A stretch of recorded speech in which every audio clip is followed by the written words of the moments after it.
Selamat pagi, BP3IP.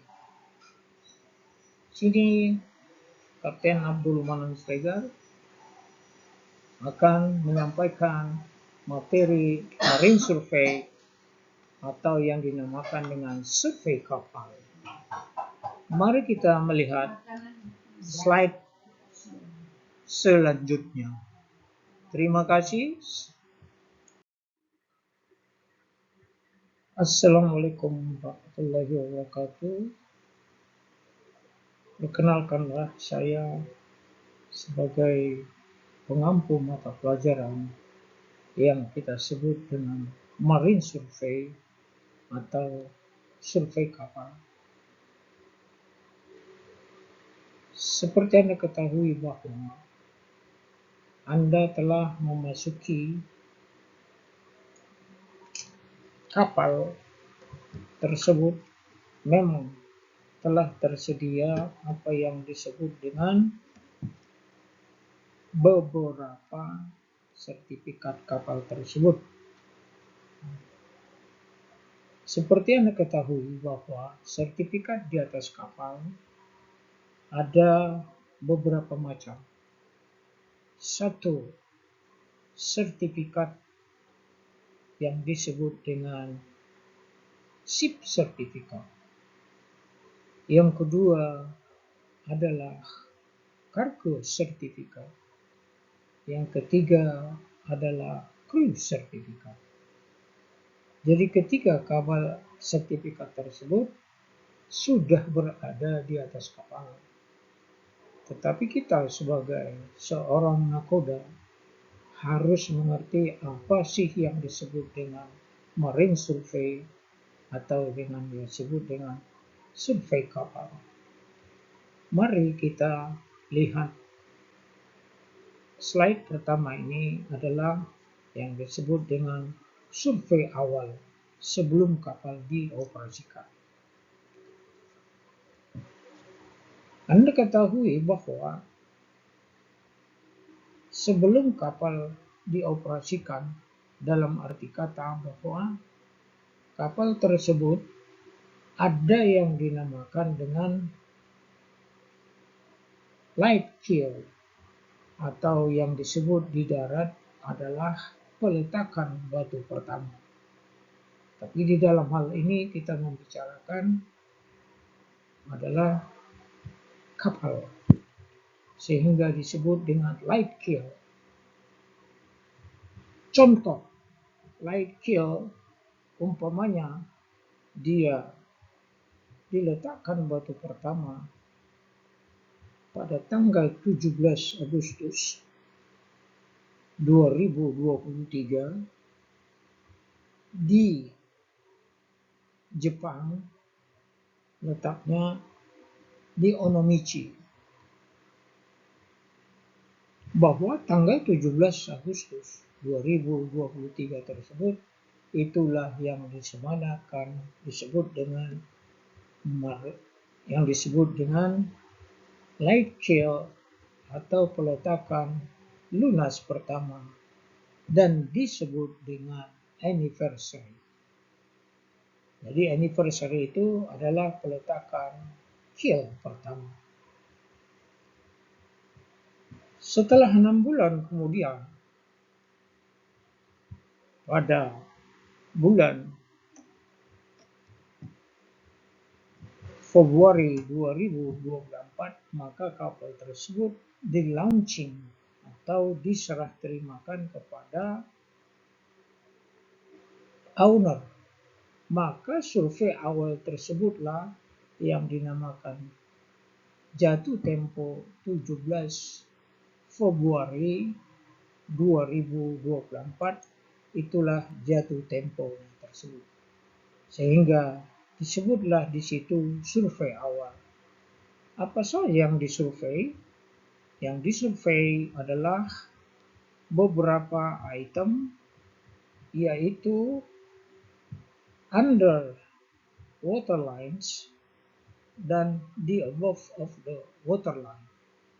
Itulah yang disebut dengan survei awal sebelum kapal dioperasikan. Jadi teman-teman harus tahu bahwa yang disebut dengan survei awal tersebut adalah ketika kapal tersebut sebelum dioperasikan. Sehingga sebelum dioperasikan dan betul-betul dinyatakan untuk bisa operasi atau yang disebut dengan light laut. Tentu siapa yang menentukan light laut tersebut? Tentu adalah surveyor yang bersangkutan. Surveyor di atas kapal itu ada yang single survey, ada yang dinamakan dengan twin survey atau dengan dual class. Nah, tentu kelasnya dua, seperti satu adalah NK survey class dan yang ketiga VKI class, itulah yang dinamakan dengan dual class. Mari kita lihat survei awal tersebut sebelum kapal dioperasikan.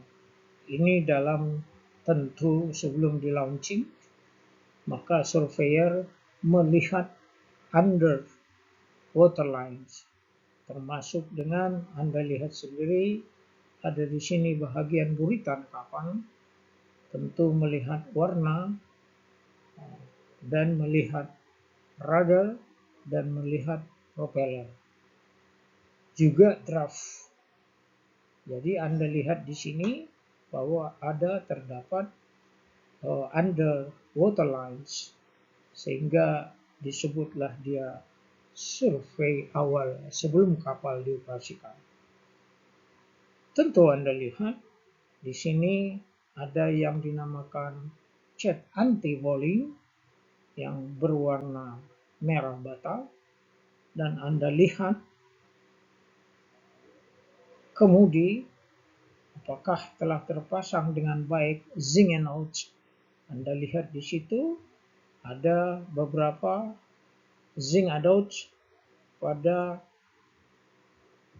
radar tersebut. Ada 8 pieces, 8 keping, 4 kiri dan 4 kanan. Dan Anda lihat juga propeller. Propellernya sudah betul-betul siap untuk dioperasikan. Dan Anda lihat sendiri bahwa di dalam hull atau di dalam kulit kapal tersebut ada di situ terletak draft.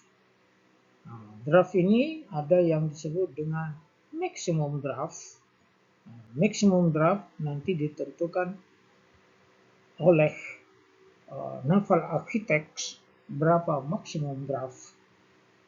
Seperti kapal saya, maksimum draftnya adalah 16 meter. Sehingga freeboardnya ada 5 meter, jadi deepnya itu adalah freeboard ditambah draft. Atau yang disebut 5 meter ditambah dengan 16 meter.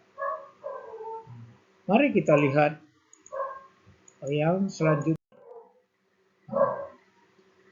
Jadi setelah berlaku beberapa aturan-aturan yang telah disepakati, maka kapal tersebut beroperasi. Setelah kapal tersebut beroperasi, sehingga di dalam operasi 12 bulan kapal tersebut harus disurvei. 12 bulan tersebut adalah ketika kapal itu berada 12 bulan di atas air. Sebagai contoh, tadi disebutkan pada Februari 2024, maka 12 bulan kemudian, maka kapal tersebut jatuh tempo pada Februari 2025. Situlah jatuh tempo 12 bulan. Tentu teman-teman sekalian akan bertanya-tanya, apa saya 12 bulan tersebut? Yang disebut dengan 12 tersebut ada tertera pada peraturan yang disebut dengan 12 bulan. Mari kita baca. What do you call a survey conduct every 12 months a passenger ship? Periodical survey, an official examination of the item relating to the particular source certificate to ensure that they are meeting the requirement and are fit for the indicated services. Itu dalam bahasa Inggrisnya. Maka dalam bahasa Indonesianya adalah apa yang Anda sebut survei yang dilakukan 12 bulan di kapal penumpang. Dalam hal ini, kapal penumpang wajib melakukan survei 12 bulan. Wajib. Pertanyaannya, kenapa harus wajib? Karena kapal penumpang tersebut adalah menyangkut nyawa manusia. Sehingga dalam hal ini nyawa manusia tidak bisa diperjualbelikan atau seperti benda-benda lain. Sehingga specialized for passengers to be surveyed at 12 months. This call is the annually survey. Apa saja yang disurvei? Seperti yang setelah saya sebutkan di atas, yang tadi bahwa survei yang dipelihara dilihat sama surveyor atau diperiksa oleh surveyor bahwa yang disurvei adalah di atas air dan di bawah garis air. Saya rasa cukup sekian untuk pertemuan pertama ini. Untuk slide selanjutnya dapat Anda lihat pada slide-slide berikutnya. Apabila ada pertanyaan, silakan menghubungi saya dengan cara 1. Email, yang kedua dengan WA Group, atau yang 3 langsung telepon saya dengan jam-jam kerja. Hari ini cukup sekian. Terima kasih. Assalamualaikum warahmatullahi wabarakatuh.